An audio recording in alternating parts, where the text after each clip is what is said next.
नमस्कार साथियों, कैसे हो आप? आप सभी लोग आशा करती हूँ बहुत अच्छे होंगे, बहुत बढ़िया होंगे। तो आज आपको हम सीटेट पेपर के लिए ईवीएस के टॉप 100 क्वेश्चन सॉल्व करवाएंगे। आप अपनी तैयारी का मूल्यांकन कर सकते हैं और आप अपना ये देख के क्वेश्चन आपको एहसास होगा कि हाँ, यही क्वेश्चन सेम टू सेम हूबहू क्वेश्चन आपको क्या कहते हैं एग्ज़ाम के पेपरों में मिलने वाले हैं। ऐसे ही क्वेश्चन जो है एग्ज़ाम में आपके बनने वाले हैं। सारे 2011 से लेके अभी तक के जितने भी सीटेट हुए हैं, सारे क्वेश्चन पेपर को देख के ये सेट बनाया गया है जिसमें टॉप 100 क्वेश्चन हैं। तो ये हम आपको सॉल्व करवा रहे हैं, जिसमें पहला क्वेश्चन है, रिश्तेदार और परिवार के संदर्भ में निम्नलिखित में से कौन सा कथन सत्य असत्य है? ऑप्शन ए है, एकल परिवार में माता पिता उनके अविवाहित बच्चे होते हैं। संयुक्त परिवार में कई पीढ़ियां एक साथ निवास करती हैं। सी है, बच्चों की प्रथम पाठशाला उनका परिवार होता है। डी है, एकल परिवार में सामाजिक सुरक्षा की भावना संयुक्त परिवार से अधिक होती है। सही आंसर है डी, एकल परिवार में सामाजिक सुरक्षा की भावना संयुक्त परिवार से अधिक होती है। संयुक्त परिवार में बच्चों को अधिक सामाजिक सुरक्षा, प्यार और नैतिक मूल्य मिलते हैं, जबकि एकल परिवार में यह थोड़ा सीमित हो जाता है। सेकंड क्वेश्चन है, स्लॉथ के विषय में कौन सा कथन सही है? यह भालू जैसा दिखता है और दिन के लगभग 22 घंटे पेड़ से उल्टे लटक कर सोता है। बी ऑप्शन है, यह भालू जैसा दिखता है और दिन के लगभग 17 घंटे पेड़ की शाखाओं पर उल्टे लटक कर आराम करता है। सी है, यह चिंपैंजी जैसा दिखता है और 8 घंटे सोता है। डी है, पेड़ पर नहीं रहता बल्कि ज़मीन पर रहता है। सटीक उत्तर है, यह भालू जैसा दिखता है और दिन के लगभग 17 घंटे पेड़ की शाखाओं पर उल्टा लटक कर आराम करता है। व्याख्या है, सलाथ रिछ जैसा दिखता है। यह करीब 40 वर्षों के जीवन काल में केवल आठ पेड़ों पर घूमता है और सप्ताह में एक बार शौच के लिए नीचे उतरता है। थर्ड क्वेश्चन है, बाघ की अंधेरे में देखने की क्षमता मनुष्य से 6 गुनी बेहतर होती है। बाघ की पूंछें हवा में कुछ कंपन को भांप लेती हैं। सही विकल्प चुनें। केवल एक है, बी केवल 2, सी 1 2 दोनों, ना तो एक ना ही दो। दोनों आंसर सही है। बाघ की आंखें इंसान से 6 गुनी तेज होती हैं। मूंछें बहुत संवेदनशील होती हैं जो हवाओं के कंपन और रास्ते का अंदाजा लगाती हैं। थ्योरी आप लोगों को सर ने बताया है। थ्योरी वाली क्लास आप लोग ज़रूर देख लेना। बस पाँच पेज का नोट्स है थ्योरी का, जो कि आप लोगों को करवाया गया है, सर करवाए हैं। उसको आप लोग देख के इसको ज़रूर ही सॉल्व करिएगा। एग्ज़ाम में आप लोगों को बहुत ज़्यादा हेल्प मिलेगा इससे। प्रश्न 4 है, हाथियों के झुंड के संबंध में कौन सा कथन सही है? ए है, झुंड में केवल नर हाथी और बच्चे रहते हैं। झुंड की सबसे बुजुर्ग हाथिनी ही पूरे झुंड की नेता होती है। एक वयस्क हाथी दिन में 50 किलोग्राम पत्ते और झाड़ियाँ खाता है। डी है, हाथी बहुत अधिक आराम करते हैं और दिन में 10 घंटे सोते हैं। सटीक उत्तर है, कुछ ही सबसे बुजुर्ग हाथिनी ही पूरे झुंड की नेता होती है। हाथियों के झुंड में केवल हाथिनियाँ और बच्चे रहते हैं। 14 से 15 साल के होने पर नर हाथी झुंड छोड़ देते हैं। एक वयस्क हाथी और 100 किलो से ज़्यादा पत्ते खा सकता है। दिन में केवल 2 से 4 घंटे सोता है। प्रश्न 5 है, मधुमक्खियों के बारे में सही कथन चुनिए। लीची के फूल मधुमक्खियों को बहुत आकर्षित करते हैं। बी है, अक्टूबर से दिसंबर का समय मधुमक्खी पालन शुरू करने के लिए सबसे अच्छा है। प्रत्येक छत्ते में एक रानी मक्खी होती है और जो अंडे देती है। उपर्युक्त सभी कथन सत्य हैं। बिहार के मुजफ्फरपुर में लीची के पेड़ बहुत हैं। मधुमक्खी पालन के लिए मधुमक्खी पालन को एपीकल्चर कहते हैं। अक्टूबर से दिसंबर का समय अनुकूल है क्योंकि इस समय वे अंडे देती हैं। छठा क्वेश्चन है, वह कौन सा पंछी है जो अपनी गर्दन झटके से पीछे आगे करता है? उल्लू, मैना, कौवा, कोयल। मैना। मैना झटके से अपनी गर्दन आगे पीछे करती है जबकि उल्लू अपनी गर्दन पीछे तक घुमा सकता है। 7 है, कैक्टस के कांटों के बीच और मेहंदी की मेड़ों में अपना घोंसला कौन सा पंछी बनाता है? कलचीड़ा, पख्ता, बया बुनकर, शकरखोरा। पख्ता। पख्ता पंछी कैक्टस के कांटों के बीच या मेहंदी के पेड़ में घोंसला बनाता है। कलचीड़ा पत्थरों के बीच घोंसला बनाता है। क्वेश्चन नंबर 8 है, खेजड़ी वृक्ष के संबंध में कौन सा कथन गलत है? यह मुख्य रूप से राजस्थान के रेगिस्तानी इलाकों में पाया जाता है। इसके अधिक पानी की आवश्यकता होती है। इसकी छाल दवा के काम आती है और लकड़ी में कीड़े नहीं लगते हैं। इस पेड़ की फलियों की सब्जी बनाई जाती है। सटीक आंसर है, इसे अधिक पानी की आवश्यकता होती है। खेजड़ी वृक्ष को बहुत कम पानी की आवश्यकता होती है। यह राजस्थान के बिश्नोई बहुल क्षेत्रों में संरक्षित है।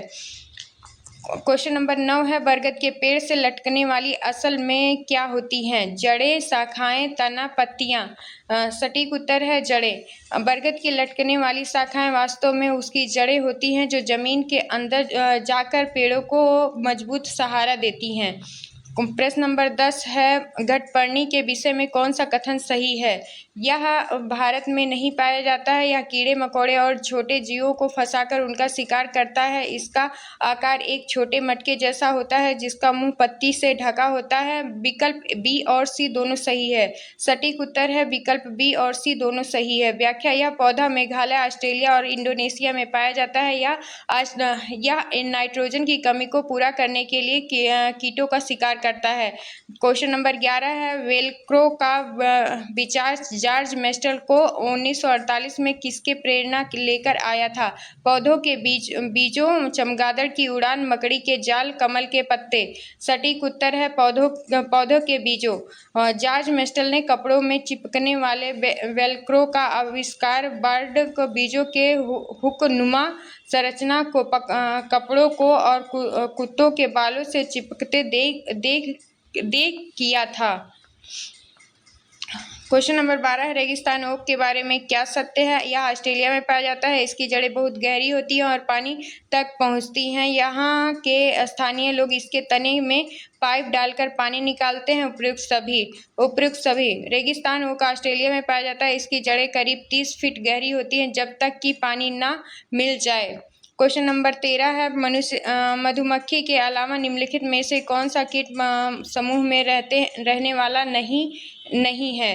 चींटियां, दीमक, मकड़ी, ततैया। उत्तर है मकड़ी। मकड़ी एकांत प्रिय जीव है जबकि चींटियां, दीमक और ततैया सामाजिक कीट है जो छत्ते या कॉलोनी में मिलकर रहते हैं।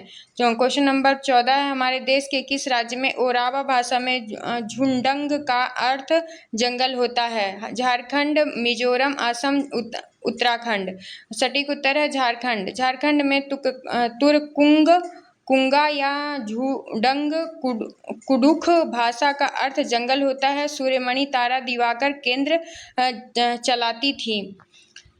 क्वेश्चन नंबर 15 है, गोद लेने की प्रक्रिया के संबंध में प्राथमिक स्तर पर बच्चों को क्या सिखाया जाना चाहिए? परिवार केवल जन्म देने से ही नहीं बल्कि कानूनी रूप से और प्यार से भी बनता है। गोद लिए बच्चे परिवार के असली सदस्य नहीं होते हैं। इसके बारे में बच्चों से चर्चा नहीं करनी चाहिए। यह केवल कानूनी औपचारिकता है। सटीक उत्तर है परिवार केवल जन्म देने से ही नहीं बल्कि कानूनी रूप से और प्यार से भी बनता है। व्याख्या, बच्चों में संवेदनशीलता विकसित करने के लिए परिवार के विभिन्न स्वरूपों जैसे गोद लेना और एकल अभिभावकों को समझना आवश्यक है। क्वेश्चन नंबर 16 है, हमारे पेट का तापमान कितना होता है और पेट का रस कैसा होता है? 30 डिग्री सेंटीग्रेड क्षारीय, 37 डिग्री सेंटीग्रेड अम्लीय, 40 डिग्री सेंटीग्रेड उदासीन, 25 डिग्री सेंटीग्रेड अम्लीय। सटीक उत्तर है 37 डिग्री सेंटीग्रेड अम्लीय। व्याख्या, पेट के अंदर का तापमान लगभग 30 डिग्री सेंटीग्रेड नहीं बल्कि 37 डिग्री सेंटीग्रेड होता है और पाचक रस अम्लीय प्रकृति का होता है जो भोजन को पचाता है। क्वेश्चन नंबर 17 है, दूध को कुछ समय के लिए सुरक्षित रखने के लिए निम्नलिखित में से कौन सी विधि सर्वोत्तम है? उबालना, सुखाना, फ्रीजिंग, डिब्बा बंद करना। सटीक उत्तर है उबालना। व्याख्या, दूध को उबालने से उसमें मौजूद जीवाणु नष्ट हो जाते हैं और वह कुछ समय के लिए सुरक्षित रहता है। क्वेश्चन नंबर 18 है, आम पापड़ बनाने में कितना सप्ताह का समय लगता है? 2 सप्ताह, 4 सप्ताह, 3 सप्ताह, 1 सप्ताह। 4 सप्ताह। व्याख्या: आंध्र प्रदेश के अत्रयपुरम गांव में आम पापड़ बनाने की प्रक्रिया में लगभग 4 सप्ताह कड़ी धूप में सुखाने का समय लगता है। क्वेश्चन नंबर 19 है, किस राज्य के लोग टेपिओका को अपने घर के आंगन में उगाते हैं और उबाल कर खाते हैं? असम, केरल, कश्मीर, गोवा। सटीक उत्तर है केरल। व्याख्यान: केरल में टेपिओका जमीन के नीचे उगाया जाता है और इसे नारियल की करी के साथ बहुत चाव से खाया जाता है। क्वेश्चन नंबर 20 है, हांगकांग में खाए जाने वाले सांप के पकवान को क्या कहा जाता है? लिंग हू फेन, सुशी, चाउमीन, डालफिक्स। सटीक उत्तर है लिंग हू फेन। हांगकांग में लोग सांप से बने व्यंजन खाते हैं जिसे लिंग हू फेन कहते हैं। क्वेश्चन नंबर 21 है, मसालों का शहर किसे कहा जाता है और केरल में कौन से मुख्य मसाले उगते हैं? कश्मीर केसर, कर्नाटक कॉफी, केरल तेजपत्ता, इलायची, काली मिर्च, असम चाय। सटीक उत्तर है केरल तेजपत्ता, इलायची, काली मिर्च। केरल मसालों का मुख्य उत्पादक राज्य है जहां काली मिर्च, इलायची और दालचीनी प्रचुर मात्रा में होती है। क्वेश्चन नंबर 22 है, अमेरिकी सैनिक मार्टिन के पेट की गोली लगने वाली खिड़की पर डॉक्टर ब्यूमोंट ने पाचन पर क्या प्रयोग किया?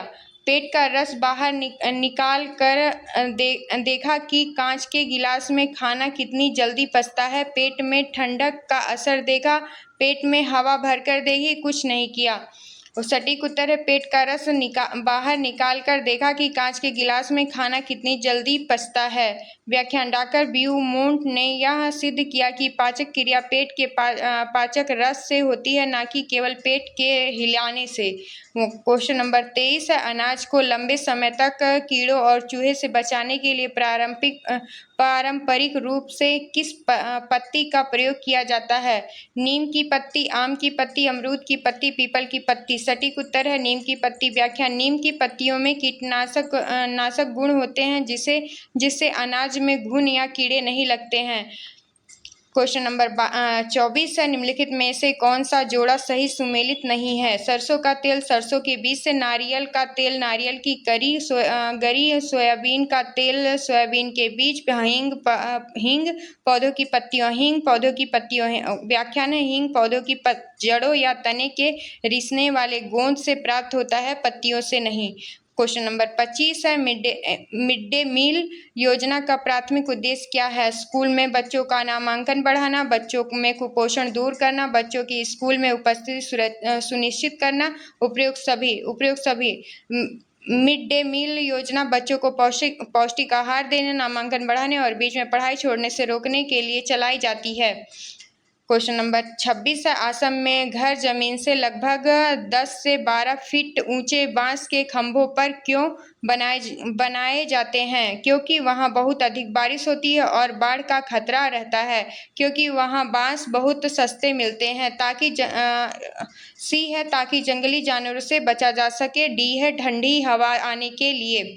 क्वेश्चन नंबर सटीक आंसर है ए, क्योंकि वहां बहुत अधिक बारिश होती है और बाढ़ का खतरा रहता है। व्याख्यान है, असम में भारी वर्षा के कारण जमीन गीली और जलमग्न रहती है, इसीलिए बांस के मजबूत खंभों पर घर बनाए जाते हैं।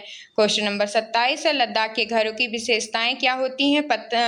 क्वेश्चन नंबर ए है पत्थर की दीवारें जो मिट्टी और चूने से पुती होती हैं।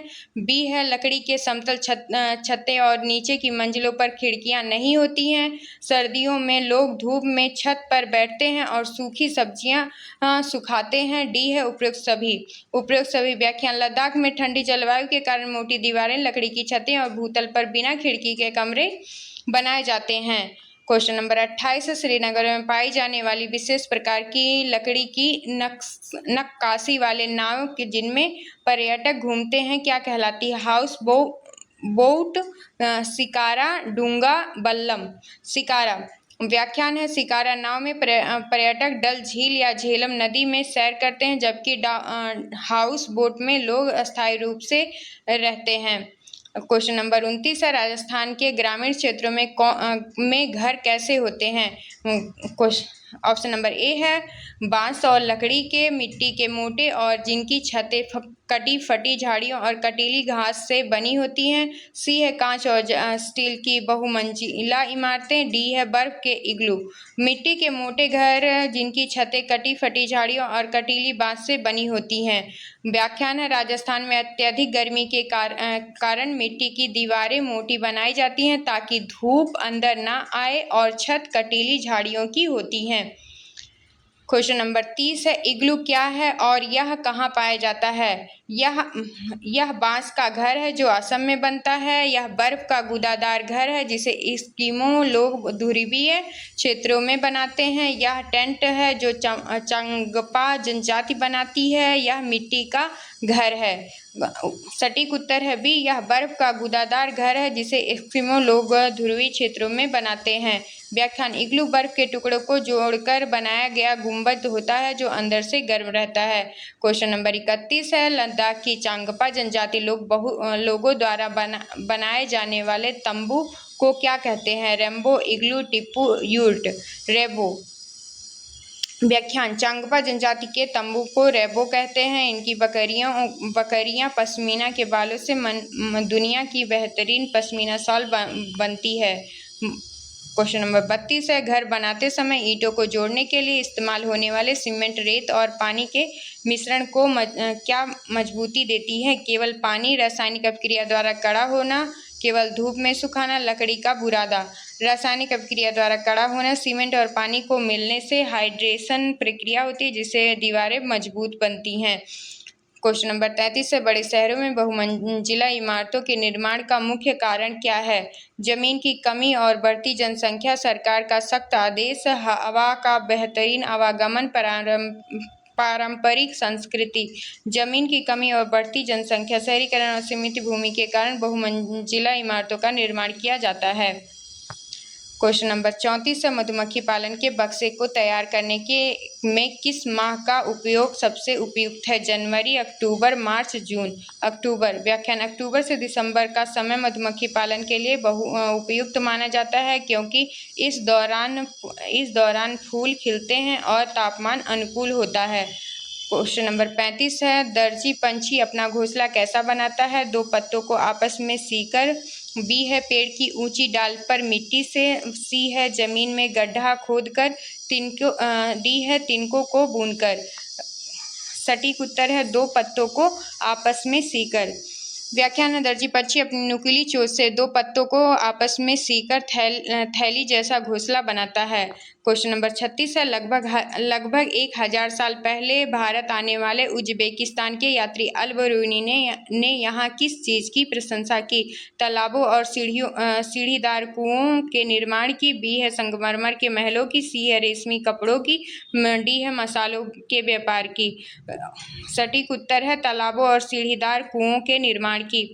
व्याख्या है अल-बरूनी ने यहाँ के लोगों की तालाब बनाने की कुशलता की बहुत सराहना की थी। 37 है जैसलमेर में स्थित घड़सीसर क्या है? एक राजा द्वारा बनाया गया कुआं। बी है तालाबों का एक ऐसा समुद्र समूह जिसे आपस में जोड़ा गया था। एक गर्म पानी का झरना, एक पहाड़ी किला। ऑप्शन नंबर बी सही है। 9 तालाबों का एक ऐसा समुद्र समूह जिसे आपस में जोड़ा गया था। व्याख्यान है घड़सीसर का निर्माण जैसलमेर के राजा घड़सी ने करवाया था जिसमें वर्षा का जल एकत्र किया जाता था। क्वेश्चन नंबर 38 है पानी के संबंध में कौन सा कथन गलत है? ए है यह एक सार्वभौमिक विलायक है। बी है यह 3 अवस्थाओं में पाया जाता है। सी है शुद्ध जल का स्वाद मीठा होता है। डी है जल का घनत्व 4 डिग्री सेंटीग्रेड पर अधिकतम होता है। शुद्ध जल का स्वाद मीठा होता है। व्याख्यान शुद्ध जल स्वादहीन, गंधहीन और रंगहीन होता है। क्वेश्चन नंबर 39 है, मृत सागर की क्या विशेषता है? इसका पानी सबसे मीठा होता है, इसमें कोई मछली नहीं जीवित रहती है, इसके पानी का घनत्व इतना अधिक है कि कोई भी इंसान इसमें आसानी से तैर सकता है। विकल्प बी और सी दोनों सही है। विकल्प बी और सी दोनों सही है। व्याख्यान है, मृत सागर में लवणता बहुत अधिक होती है, लगभग 300 ग्राम प्रति लीटर पानी होती है, जिसमें घनत्व बढ़ जाता है।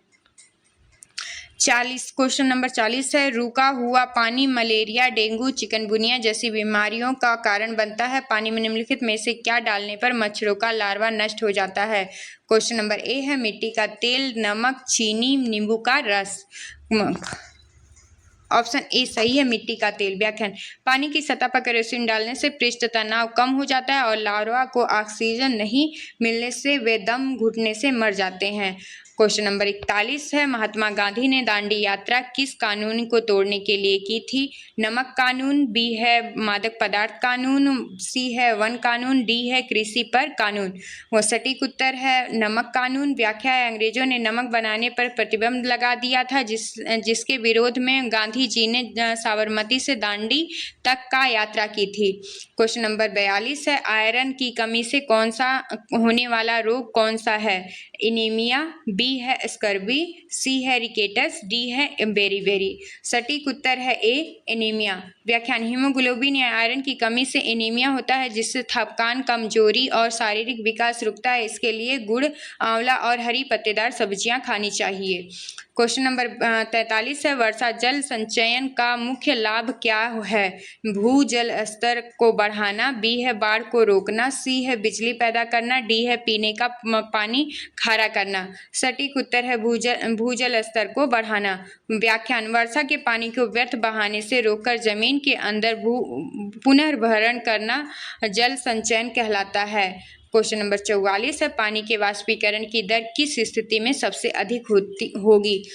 क्वेश्चन ऑप्शन नंबर ए है सतह क्षेत्र अधिक होने और तापमान अधिक होने पर, बी है केवल छांव में रखने पर, सी है तापमान कम होने पर, डी है हवा न चलने पर। सटीक उत्तर ए है सतह क्षेत्र अधिक होने पर और तापमान अधिक होने पर। व्याख्यान, कपड़े फैलाने पर जल्दी सूखता है क्योंकि सतह क्षेत्र बढ़ जाता है और तापमान अधिक होने से वाष्पीकरण तेज होता है। क्वेश्चन नंबर 45 है, तरुण भारत संघ नामक संस्था किससे संबंधित है? ऑप्शन ए है जंगल को बचाने से, ऑप्शन बी है पुरानी झीलों और तालाबों को पुनर्जीवित कर जल संचरण करने से, सी है महिला शिक्षा से, डी है बाल अधिकार से। सटीक उत्तर है बी, पुरानी झीलों और तालाबों को पुनर्जीवित कर जल संरक्षण करने से। व्याख्यान है, राजेंद्र सिंह तरुण भारत संघ से जुड़े हैं, जिन्होंने राजस्थान में जोहड़ बनाए।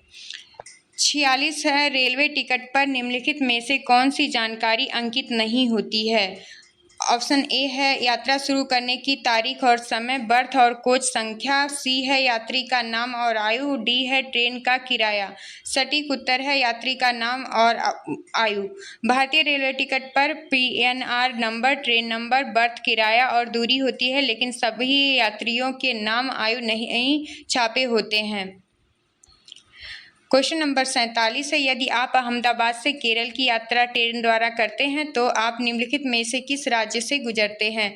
महाराष्ट्र और कर्नाटक, बी है मध्य प्रदेश और उत्तर प्रदेश, सी है राजस्थान और पंजाब, डी है तमिलनाडु और आंध्र प्रदेश। सटीक उत्तर है महाराष्ट्र और कर्नाटक। व्याख्यान, गुजरात के दक्षिण में महाराष्ट्र और कर्नाटक होते हुए केवल केरल पहुंचा जाता है।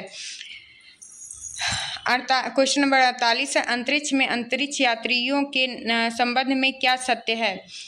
क्वेश्चन नंबर ऑप्शन नंबर ए है वे एक जगह टिककर नहीं बैठ पाते, तैरते रहते हैं, चेहरे या बाल खुद तैरते रहते हैं, सी पानी की बूंदों के रूप में तैरता है और कपड़े गीले करके पोंछना पड़ता है। उपयुक्त सभी कथन सत्य है। उपयुक्त सभी कथन सत्य है। गुरुत्वाकर्षण न होने के कारण अंतरिक्ष में वस्तुएं और मनुष्य तैरते रहते हैं। क्वेश्चन नंबर 49 है, चीज़ें हम बनाते हैं और करते हैं। पोचमपल्ली साड़ी और बुनाई के लिए प्रसिद्ध जिला अब किस राज्य में स्थित है? ऑप्शन नंबर ए है तेलंगाना, ऑप्शन नंबर बी है कर्नाटक, ऑप्शन नंबर सी है तमिलनाडु, ऑप्शन नंबर डी है केरल। सटीक उत्तर है एक तेलंगाना। व्याख्या पोचमपल्ली पारंपरिक हथकरघा बुनाई के लिए प्रसिद्ध जो अब तेलंगाना राज्य में है, पहले आंध्र प्रदेश में था। प्रश्न नंबर 50 है कुतुब मीनार के पास स्थित लौह स्तंभ के विषय में कौन सी विशेषताएं आश्चर्यजनक हैं? यह शुद्ध लोहे का बना है और 500 वर्षों से अधिक समय से इसमें जंग नहीं लगी है। यह सोने का बना है, यह पूरी तरह लकड़ी का है, इसमें मुगल सम्राट ने बनवाया था। ऑप्शन नंबर ए सही है, यह शुद्ध लोहे का बना है और 500 वर्षों से अधिक समय से इसमें जंग नहीं लगी है। व्याख्यान दिल्ली का लौह स्तंभ चंद्रगुप्त द्वितीय के काल का है और प्राचीन भारतीय धातु कर्म का उत्कृष्ट नमूना है जिसमें जंग नहीं लगती। खंड बी खंड ए खत्म हो गया है। आप लोग क्वेश्चन देख के तो अनुमान लगा ही लिए होंगे कि क्वेश्चन कैसे आ रहे हैं। अगर आप लोगों को ये पीडीएफ चाहिए तो आप क्या कहते हैं हमारे नंबर पे कांटेक्ट कर सकते हैं और पीडीएफ को प्राप्त कर सकते हैं। अब हम आप लोगों को शिक्षण शास्त्र आधारित प्रश्न पढ़ाएंगे। 51 से लेके 100 तक शिक्षण शास्त्र से आधारित प्रश्न हैं जो कि पेडागोजी होता है। ठीक है, 51 नंबर का प्रश्न है प्राथमिक स्तर पर पर्यावरण अध्ययन का पाठ्यक्रम आधारित है। ए है विषयों के अनुशासन पर, थीम आधारित दृष्टिकोण पर, सी केवल पाठ्य पुस्तकों पर, डी कठिन और वैज्ञानिक सिद्धांतों पर। सटीक उत्तर है थीम आधारित दृष्टिकोणों पर। व्याख्यान एनसीईआरटी के अनुसार प्राथमिक स्तर पर ईवीएस को 6 मुख्य थीमों में विभाजित किया गया है। क्वेश्चन नंबर 52 है कक्षा 3 से 5 तक का पर्यावरण अध्ययन एक विषय के रूप में किन विषयों को एकीकृत करता है?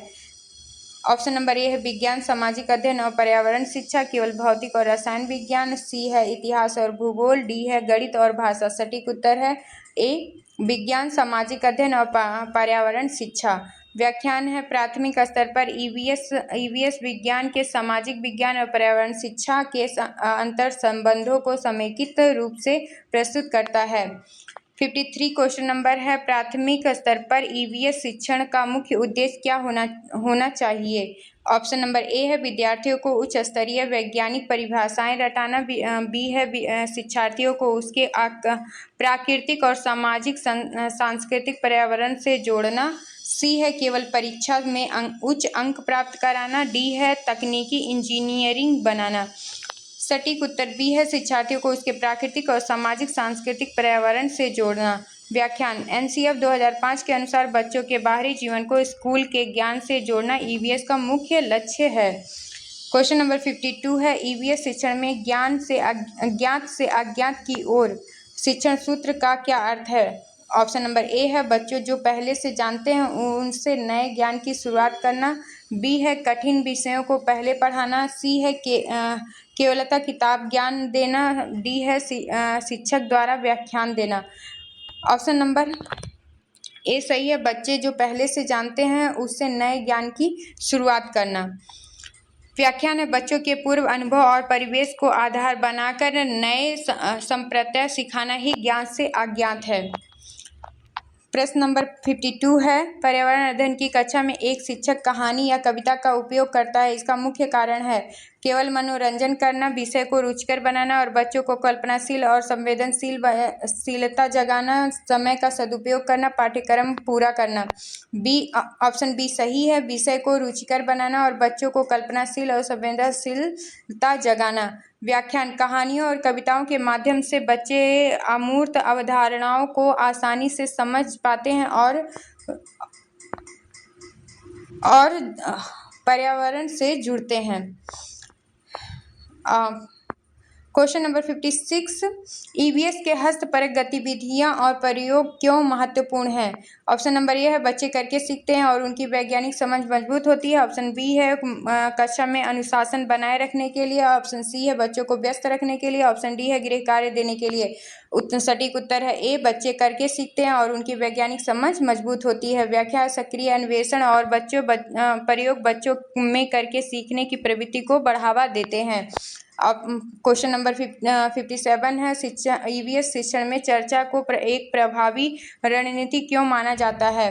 ऑप्शन नंबर ए है, इससे बच्चों को अपने अपने विचार व्यक्त करने और दूसरों के दृष्टिकोण को समझने का अवसर मिलता है। बी है, शिक्षक को कम बोलना पड़ता है। सी है, कक्षा में शोर होता है। डी है, परीक्षा की तैयारी होती है। ऑप्शन नंबर ए सही है, इससे बच्चों को अपने विचार व्यक्त करने और दूसरों के दृष्टिकोणों को समझने का अवसर मिलता है। व्याख्या है, सहयोगात्मक अधिगम और लोकतांत्रिक माहौल के लिए कक्षा में चर्चा अत्यंत उपयोगी है।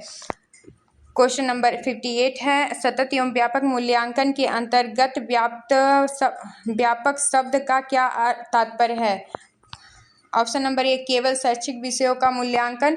ऑप्शन नंबर बी, बच्चों के संज्ञानात्मक, भावात्मक और मनोक्रियात्मक विकास का मूल्यांकन। ऑप्शन नंबर सी है, वर्ष में केवल एक बार परीक्षा लेना। डी है, अनुशासनहीनता पर दंड देना। ऑप्शन नंबर बी है, बच्चों के संज्ञानात्मक, भावनात्मक और मनोक्रियात्मक विकास का मूल्यांकन। व्याख्यान व्यापक मूल्यांकन का अर्थ है छात्र के व्यक्तित्व के सभी पक्षों का मूल्यांकन। क्वेश्चन नंबर 59 है, ईवीएस कक्षा में दृश्य श्रव्य सहायक सामग्री का उपयोग करने का मुख्य लाभ क्या है?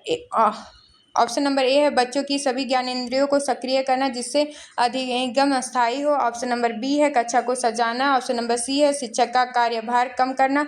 ऑप्शन नंबर डी है, आधुनिक तकनीकी दिखाना। सटीक उत्तर ए है, बच्चों की सभी ज्ञानेंद्रियों को सक्रिय करना जिससे अधिगम अस्थायी हो। व्याख्यान है, जितना अधिक ज्ञानेंद्रिय सक्रिय होंगी अधिगम उतना ही स्पष्ट और दीर्घकालीन होता है कालिक होता है।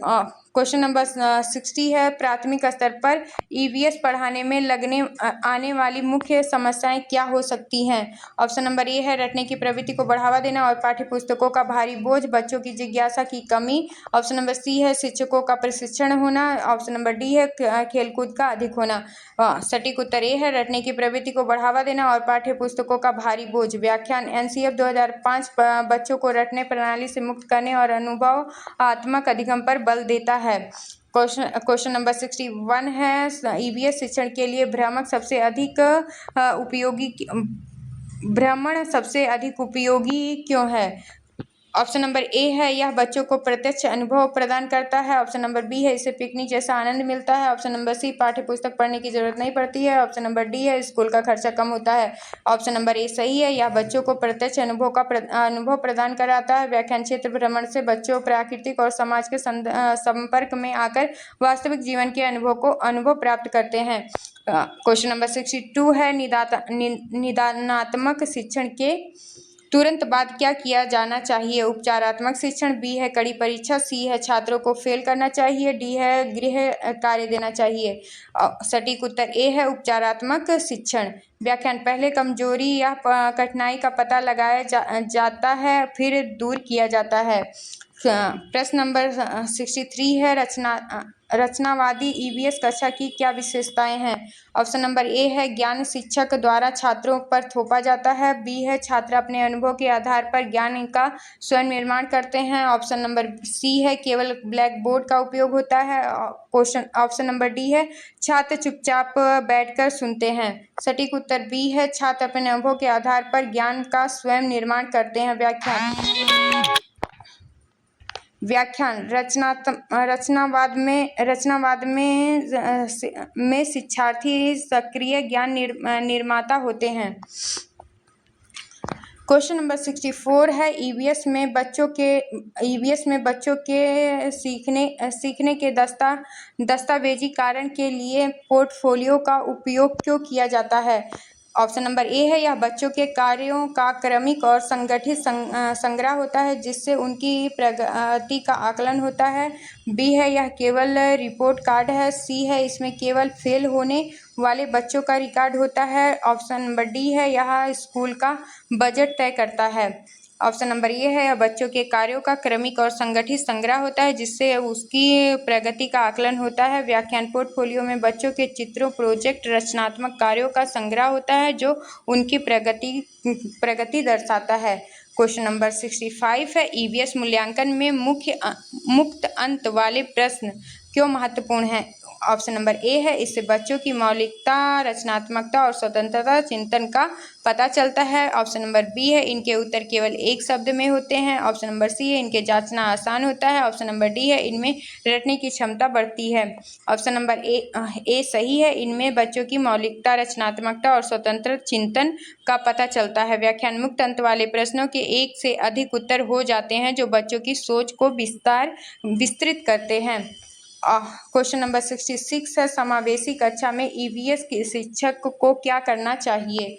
ऑप्शन नंबर ए है, सभी बच्चों की व्यक्तिगत भिन्नताओं का सम्मान करते हुए शिक्षण विधियों में अनुकूलन करना चाहिए। क्वेश्चन नंबर 67 है, ईवीएस शिक्षण में स्थानीय से वैश्विक उपागम का क्या अर्थ है? क्वेश्चन सटीक उत्तर है, पहले बच्चे के स्थानीय परिवेश और समस्याओं से जोड़ना और फिर वैश्विक मुद्दों की ओर बढ़ना। व्याख्यान बच्चों को अपनी आसपास की दुनिया से जोड़ना की ही वैश्विक पर्यावरण सिखाया जा सकता है। क्वेश्चन नंबर 68 है, रचनात्मक मूल्यांकन की विशेषता क्या है? यह शिक्षण अधिगम प्रक्रिया के दौरान निरंतर चलता रहता है और सुधार का अवसर देता है। व्याख्यान रचनात्मक मूल्यांकन सीखने के दौरान कमियों को दूर करने में सहायक होता है। क्वेश्चन नंबर 69 है, ईवीएस शिक्षण में समुदाय को एक महत्वपूर्ण संसाधन क्यों माना जाता है? क्योंकि यह वास्तविक जीवन के अनुभव और संस्कृति विविधता प्रदान करता है। बी है, इससे पैसे की बचत होती है। सी है, स्कूल का काम कम होता है। डी है, बच्चे घर से बाहर रहते हैं।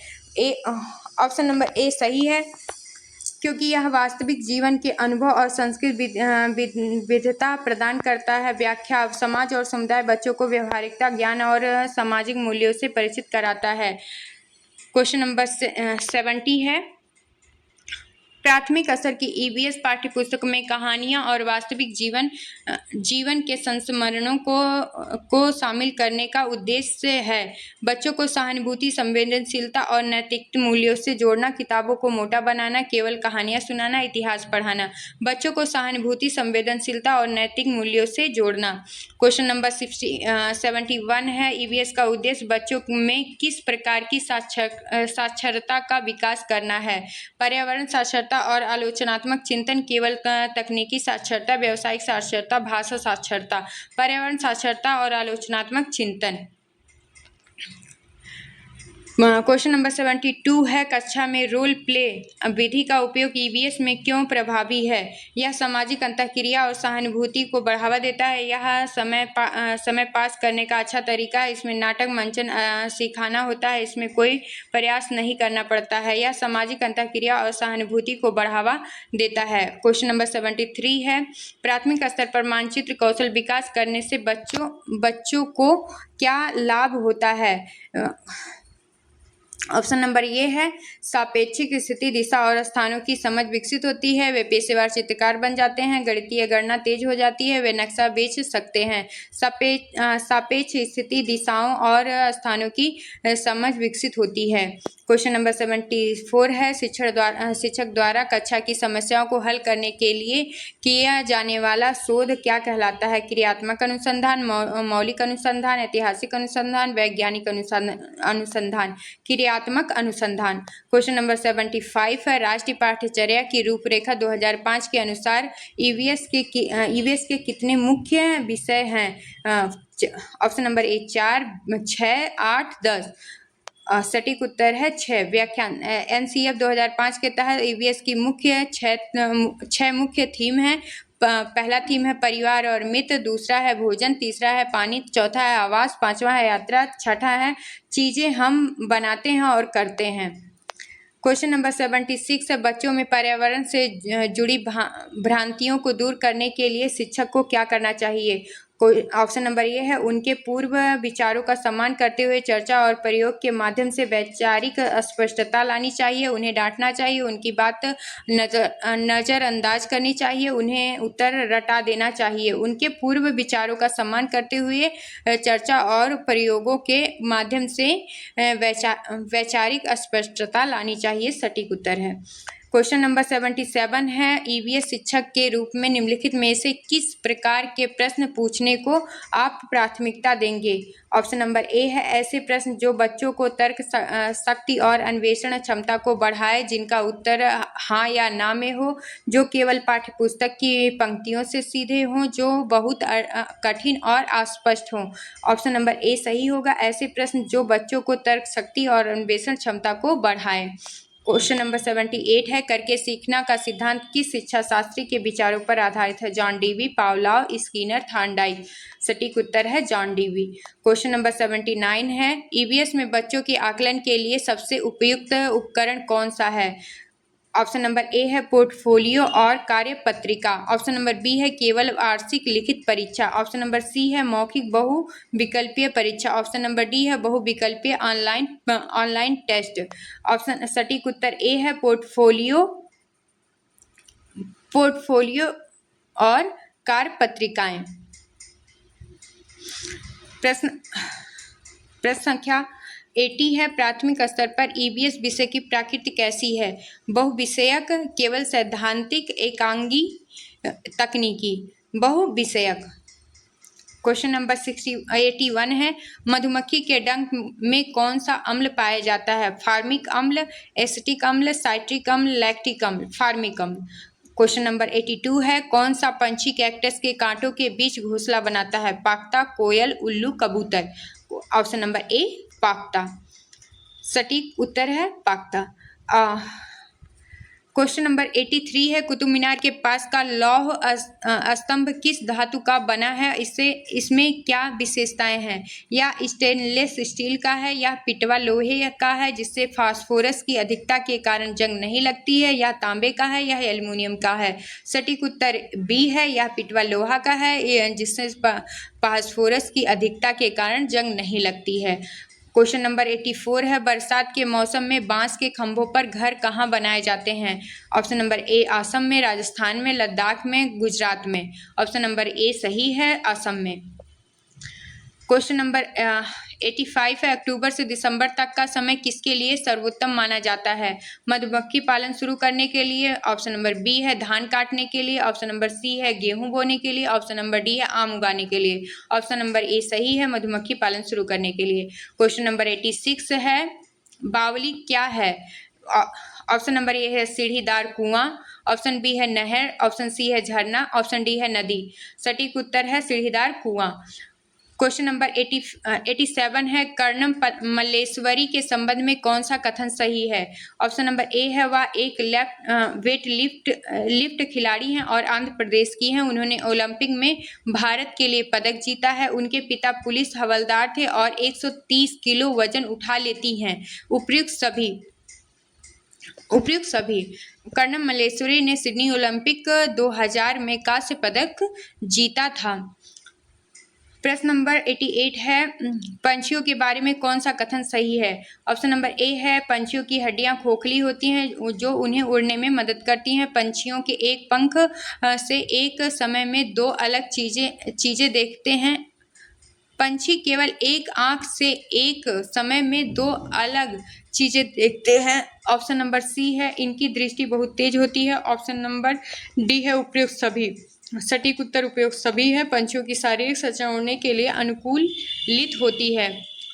क्वेश्चन नंबर 89 है, रेगिस्तानी ओक का वृक्ष पाया जाता है। ऑप्शन नंबर ए ऑस्ट्रेलिया में। Option number B Abu Dhabi में। ऑप्शन नंबर सी राजस्थान में। ऑप्शन नंबर डी मंगोलिया में। सटीक उत्तर ए है ऑस्ट्रेलिया में। व्याख्यान, रेगिस्तानी ओक ऑस्ट्रेलिया का मूल पौधा है जिसकी जड़ें बहुत गहरी होती हैं।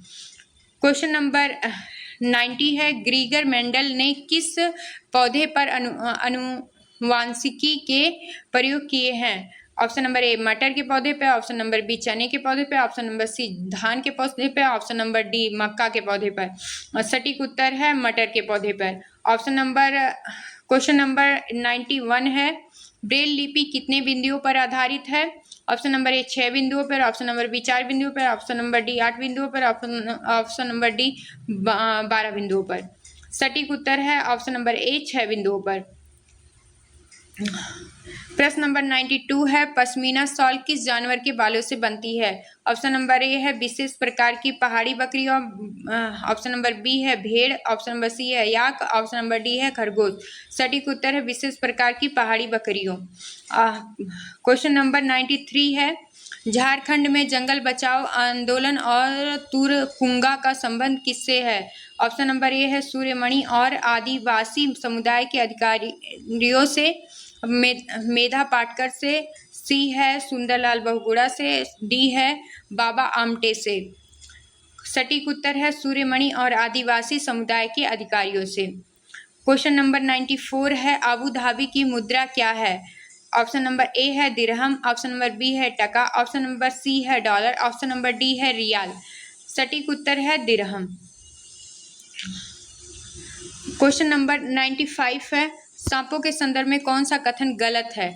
ऑप्शन नंबर ए, हमारे देश में केवल 4 प्रकार के जहरीले सांप पाए जाते हैं, कोबरा, कैट, दुबोइया, अफवाई। Question number option number B है, सांप के जहर से बनाई गई दवा को सीरम कहते हैं जो अस्पतालों में मिलती है। क्वेश्चन ऑप्शन नंबर सी है, सांप किसान के मित्र होते हैं क्योंकि वे चूहे को खाते हैं। ऑप्शन नंबर डी है, सांप के बाहरी कान होते हैं जिससे वे आवाज सुनते हैं। सटीक उत्तर डी है, सांप के बाहरी कान होते हैं जिनसे वे आवाज सुनते हैं। सांपों के बाहरी कान नहीं होते हैं, वे जमीन पर हुए कंप को महसूस करके सुनते हैं। क्वेश्चन नंबर 96 है, किस राज्य में झूम खेती का प्रचलन मुख्य रूप से है? Option number A Mizoram, option number B Punjab, option number C Haryana, option number D Gujarat. सटीक उत्तर मिजोरम। क्वेश्चन नंबर 97 है, घटपर्णी भारत के किस राज्य में पाया जाता है? Option number A Meghalaya, option number B Rajasthan, option number C Punjab, option number D Haryana. सटीक उत्तर option number A Meghalaya. Question number 98 है, जल प्रदूषण का मुख्य कारण निम्नलिखित में से क्या नहीं है? ऑप्शन नंबर ए कारखानों का कचरा पानी में छोड़ना, ऑप्शन नंबर बी है घरेलू सीवेज का निष्कासन, ऑप्शन नंबर सी है वर्षा जल संचयन करना, ऑप्शन नंबर डी है कीटनाशकों का कृषि में अत्यधिक उपयोग। और सटीक उत्तर है ऑप्शन नंबर सी वर्षा जल का संचयन करना। क्वेश्चन नंबर 99 है, बछेंद्री पाल माउंट एवरेस्ट पर चढ़ने वाली कौन सी भारतीय महिला बनी? प्रथम, द्वितीय, तृतीय, चतुर्थ। प्रथम, बछेंद्री पाल एवरेस्ट पर चढ़ने वाली भारत की पहली और दुनिया की 5वीं महिला हैं। क्वेश्चन नंबर 10 है, पर्यावरण संरक्षण अधिनियम भारत में किस वर्ष लागू हुआ? 1986, ऑप्शन नंबर बी है 1972, 1980, 1992। 1986। भोपाल गैस त्रासदी के बाद पर्यावरण संरक्षण अधिनियम 1986 में पारित किया गया।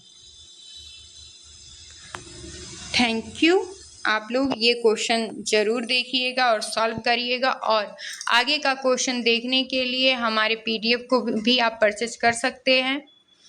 इसके बाद में और भी सारे क्वेश्चन हैं, ढेर सारे क्वेश्चन हैं, 110 क्वेश्चन हैं। चलिए सॉल्व ही करवा देते हैं। प्राथमिक स्तर पर पर्यावरण अध्ययन की पाठ्यपुस्तक में चित्र क्यों दिए जाते हैं? ऑप्शन नंबर ए, बच्चे चित्रों को देखकर अवधारणा को आसानी से समझे और रुचि लें। किताबें रंगीन और सुंदर दिखने के लिए, पन्ने भरने के लिए, कोई विशेष कारण नहीं। बच्चे चित्रों को देखकर अवधारणा को आसानी से समझे और रुचि लेते हैं। क्वेश्चन नंबर 102 है, ईवीएस शिक्षण में पोर्टफोलियो का मुख्य उपयोग क्या है? ऑप्शन नंबर ए है छात्रों के विकास और उपलब्धियों का क्रमिक लेखा जोखा रखना, छात्रों के नाम दर्ज करना, ऑप्शन नंबर सी है उपस्थिति दर्ज करना, ऑप्शन नंबर डी है शुल्क वसूलना। सटीक उत्तर है ए, छात्र के विकास और उपलब्धियों का क्रमिक लेखा जोखा करना। क्वेश्चन नंबर 103 है, एक प्रभावी ईवीएस कक्षा की सबसे महत्वपूर्ण विशेषता क्या है? बच्चों द्वारा प्रश्न पूछना, अन्वेषण करना और सहयोगात्मक चर्चा करना। क्वेश्चन नंबर 104 है, पर्यावरण अध्ययन में क्षेत्रीय अध्ययन का मुख्य शैक्षिक मूल्य क्या है? प्रत्यक्ष अनुभव और पर्यावरण के प्रति संवेदनशीलता पैदा करना। क्वेश्चन नंबर 105 है, प्राथमिक स्तर पर ईवीएस विषय के मूल्यांकन का मुख्य आधार क्या होना चाहिए? बच्चों के दैनिक जीवन के अनुभव और गतिविधियाँ। क्वेश्चन नंबर 106 है, जब एक शिक्षक कक्षा में विभिन्न समुदायों के खान पान, कपड़ों और रीति रिवाजों पर चर्चा करता है तो इसका उद्देश्य क्या है?